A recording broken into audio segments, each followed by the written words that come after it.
है। इसी में आज मेरे बहुत से साथी जो हैं कांग्रेस को समर्थन देने आए हैं, मैं उनका स्वागत करता हूं बहुत बड़ी संख्या में। यमकेश्वर विधानसभा में लगातार 20 वर्षों से भाजपा की सरकार है। यहाँ के जो जनता है वो उनमें आक्रोश है और वो जो है कि कोई भी कार्य नहीं हुआ है, तो क्या उनका आपने उनको किस तरह से कन्विंस किया है ताकि वो आपको 2022 में? देखिए, मैं लोगों को के बीच में जाकर बता रहा हूँ कि तुम्हारी डबल इंजन की सरकार थी, गंगा तुम्हारे पास है, देश और विदेश का टूरिस्ट पर्यटक बनकर यहाँ आता है, और वो घट्टू घाट से ऊपर कैसे नहीं चढ़ा 20 साल 40 साल में? वो स्वर्गाश्रम से जो है घट्टू घाट तक चढ़ पाता है, उसके बाद चढ़ ही नहीं पाता। तो ये तो सीधा सीधा फेलियर है। राज्य सरकार भी फेल है और केंद्र सरकार भी फेल है। क्या इस पर्यटक को जो है भैरवगढ़ नहीं पहुंचा सकता था केंद्र सरकार और राज्य सरकार? क्या इस पर्यटक को जो है बैराज, यहाँ पर बैराज निर्माण किया जाता, केंद्र सरकार से पैसा मिलता और बैराज निर्माण किया जाता, तो यहाँ पर्यटक नहीं आ सकते थे यहाँ दुगड्डा में? क्या वहाँ बाघ का जो है बहुत बड़ा पार्क बनता द्वारिखाल ब्लॉक में? यमकेश्वर में अगर हिरणों का पार्क, डियर पार्क बनता, तो पर्यटकों को एक्टिविटी चाहिए, सैलानियों को एक्टिविटी चाहिए। तीर्थाटन और पर्यटन हमारे पास बहुत बड़ा धरोहर है यमकेश्वर विधानसभा में, लेकिन आज वीरान पड़े हैं। विंध्यवासिनी देवी का मंदिर ऐसी जगह में है कि सैलानी बिल्कुल दौड़ कर आएगा उस पर। वहाँ पानी भी है, वहाँ ग्रीन बेल्ट भी है, लेकिन वहाँ व्यवस्था नहीं है, सड़क नहीं है। तो मैं तो कह रहा हूँ कि इनको चुनाव ही नहीं लड़ना चाहिए अगर इनको कुछ शर्म है, क्योंकि केंद्र भी तुम्हारी सारा बजट तुम्हारे पास था, राज्य के भी सारा बजट तुम्हारे पास था। अगर एक विषय, अगर पर्यटन का विषय ही उठा लेती है सरकार, यहाँ की माननीय विधायक दीदी, तो मैं समझता हूँ यहाँ के बेरोजगारों को, हजारों बेरोजगारों को रोजगार के संसाधन उपलब्ध हो जाते। लेकिन दुर्भाग्य, अस्पतालों के बुरे हाल है। अस्पतालों में जो है ये स्थिति है कि अगर मशीन है तो उसका ऑपरेटर नहीं है, उसका टेक्नीशियन नहीं है। अगर डॉक्टर है, दुगड्डा में जाके देख लीजिए, डॉक्टर नहीं, डॉक्टर है तो फार्मासिस्ट नहीं है, फार्मासिस्ट है वार्ड बॉय नहीं है, वार्ड बॉय है तो दवाइयाँ नहीं है। तो आप दीदी का तो बहुत बड़ा वो है, माननीय विधायक जी का बहुत बड़े लंबे हाथ हैं। सीधा भारत सरकार के स्वास्थ्य मंत्रालय को जो है कब तक पहुंच है। उनके हस्बैंड है सचिव भारत सरकार स्वास्थ्य के, तो क्या नहीं हो सकता था यहाँ? आज आप टेक्निकल एजुकेशन के हाल देख लीजिए। ITI और पॉलिटेक्निक खुले हुए हैं। ITI पॉलिटेक्निक में जो ट्रेड नहीं है, और जब ट्रेड नहीं होंगे तो वहाँ फैकल्टी कहाँ से आएंगी? और जब फैकल्टी नहीं होगी तो बच्चे कैसे अच्छी शिक्षा ग्रहण करेंगे? टेक्निकल एजुकेशन कैसे अच्छी लेंगे? ITI बंद पड़ी है, करोड़ों रुपए की बिल्डिंग है ग्वाड़ी में बंद पड़ी है, 2017 से बनी हुई। तो न टूरिज्म के तुमने काम किया, न स्वास्थ्य के प्रति तुमने काम किया। लोग कोरोना में जो है करा रहे थे, चिल्ला रहे थे। मैं तो कह सकता हूं आपके सामने, खुले उससे कह रहा हूं मैं, आप दिखाइए भी इसको, क्योंकि मीडिया के माध्यम से जाता है बहुत दूर तक। कोरोना काल में बहुत लोग भारतीय जनता पार्टी छोड़कर मेरे साथ आए हैं। मैं रात 2:30 बजे तक उठा रहा हूं लोगों की समस्याओं को। अब मैं उदाहरण भी बोलता हूं।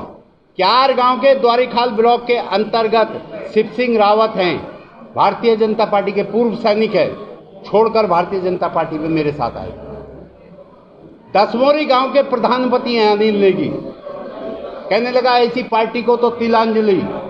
जो पार्टी जो है ना विधायक उठा रहा है, ना उनका नेता फोन उठा रहा है। हम जीवन से जूझ रहे हैं, हम मर रहे हैं, मरना स्थल पे पड़े हुए हैं।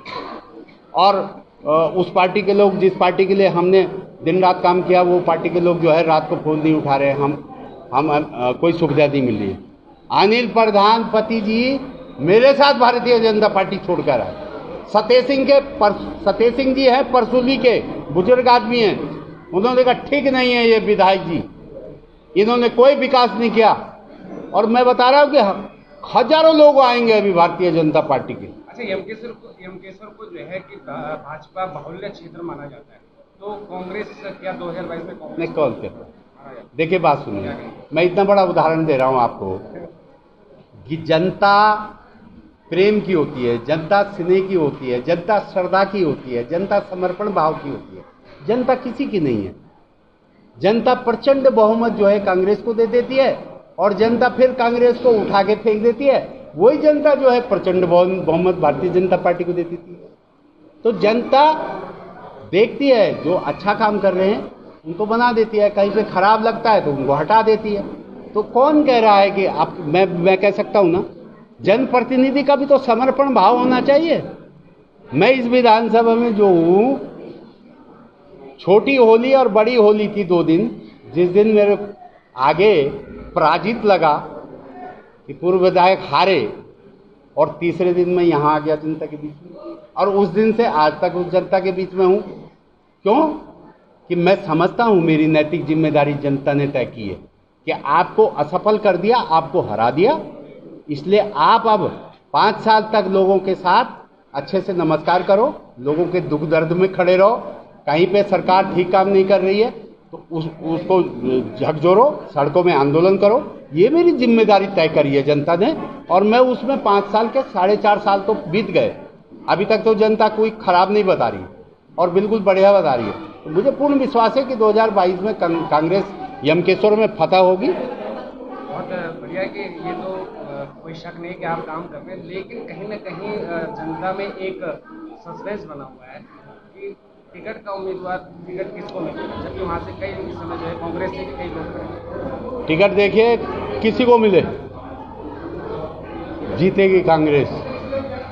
हम जनता से यही अपील कर रहे हैं कि टिकट किसी को मिले, इस बार जो है कांग्रेस को ही जिताना है। टिकट किसी को मिले, शैलेंद्र रावत को मिले, दूसरे को मिले, जितना प्रयास कर रहे हैं किसी को भी दे दे पार्टी। और एक बात और सुन लीजिए, मेरे टिकट भारतीय जनता पार्टी में 2 बार कटे हैं। शैलेंद्र रावत निर्दलीय नहीं लड़ता, मैं दल बदलू नहीं हूं। मेरी राजनीतिक हत्या की गई तब मैं कांग्रेस में, मैं खुद नहीं आया, कांग्रेस ने मुझे बुलाया। माननीय हरीश रावत जी ने जो है मेरी हत्या होने से बचाया कि तुम्हारा राजनीतिक हत्या कर दी गई है, मैं तुमको अपने दल में बुलाता हूं और यहां से चुनाव लड़ो आप। मैं नहीं आया, मैं दल बदलू नहीं हूं। मैं उसी दल में रहा लास्ट तक, आखिरी तक, और 2 बार रहा। लेकिन जब हत्या बिल्कुल गला रेत दिया तो उसके बाद क्या करता आदमी? जान बचाने के लिए तो भागता ही ना। तो इसलिए आज कांग्रेस में है, कांग्रेस के वफादार सिपाही है। जैसे कि रावत जी, आपको पता होगा कि आम आदमी पार्टी ने 300 यूनिट बिजली फ्री और कार्ड दे रहे हैं ये, और पूरा जनता को पूरी तरीके से ये नहीं बता रहे 301 यूनिट बिजली हो जाएगी तो 301 यूनिट बिजली का पूरा बिल देना पड़ेगा। तो उस पर आपका क्या? कहाँ से दे देंगे? वो तो ये तो वही बहाल कर रहे हैं कि दे देंगे। अरे पहले सत्ता में बैठ जाओ तब करके देख लेना। कहाँ से दे देंगे? बोलने को तो मैं भी बोल दूंगा जनता के बीच में कि मैं आपके सोने की सड़क बना दूंगा। कहाँ से देंगे बता? दिल्ली में हाल देखिए, उत्तराखंड प्रदेश है, हजारों करोड़ जो है बिजली, हजारों करोड़ रुपए से बिजली खरीदी जाती है। आप देखे ना, आंकड़े देखे ना। हमारे प्रदेश में जितनी खपत है उतनी जनरेशन थोड़ा है।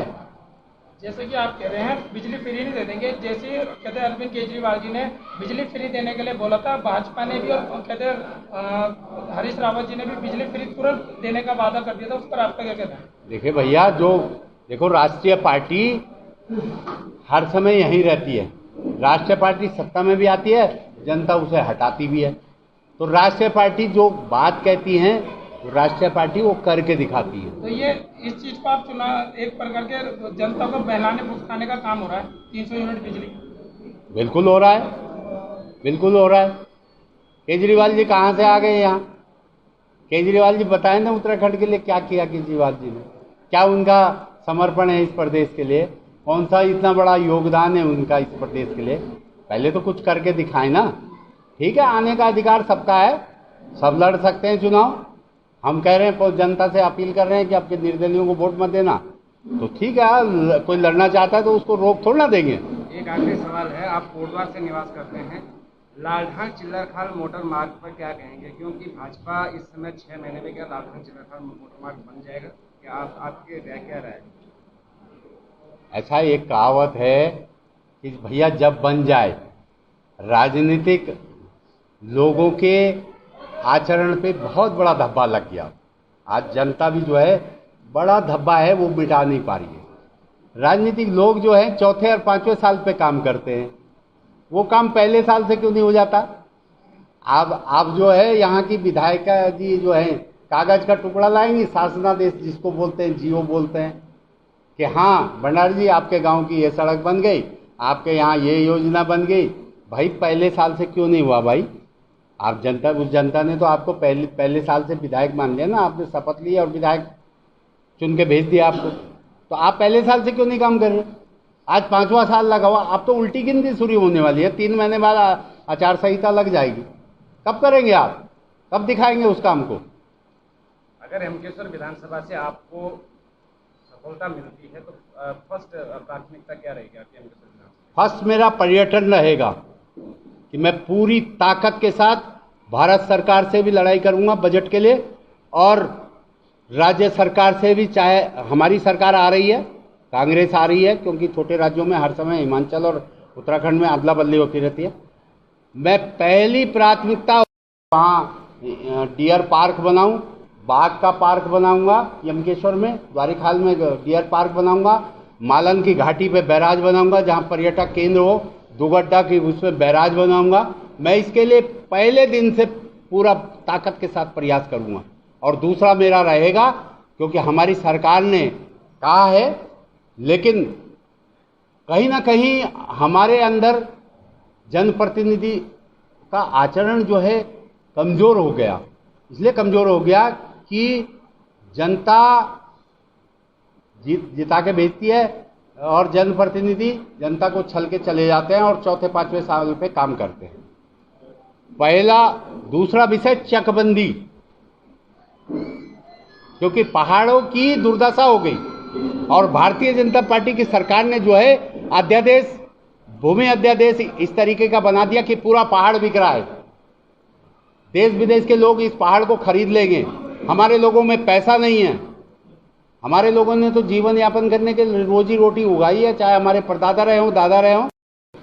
अगर ये भू अध्यादेश में ऐसा प्राविधान करते कि कोई भी यहाँ आके बनाए, 30 साल का रजिस्टर्ड एग्रीमेंट करे, और अगर इनकी जमीन 100 नाली ली है तो इनकी जमीन का किराया इनको मिले और 30 साल तक वो काबिज रहे, तो उस व्यक्ति को किराया भी मिलता, वो घर से बेघर भी नहीं होता, उसके आय के संसाधन भी बढ़ जाते।